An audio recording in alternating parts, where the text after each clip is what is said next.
In this tutorial, I am going to show you how to delete, deactivate, or leave a community on WhatsApp. If you're the creator of a WhatsApp community and wish to completely remove it, follow these steps. 1.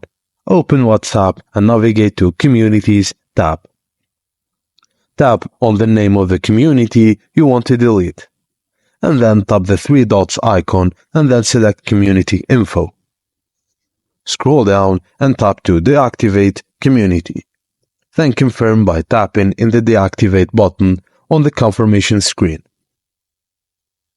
When you deactivate a WhatsApp community, you will delete also all group linked to that community.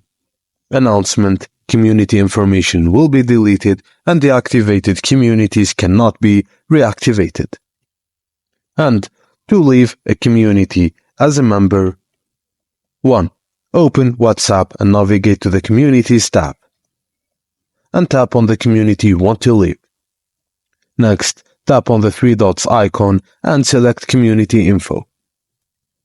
Scroll to the bottom and tap Exit Community. Confirm by tapping Exit on the confirmation pop-up. And that's it, guys. Thank you for watching, and please don't forget to like and subscribe for more.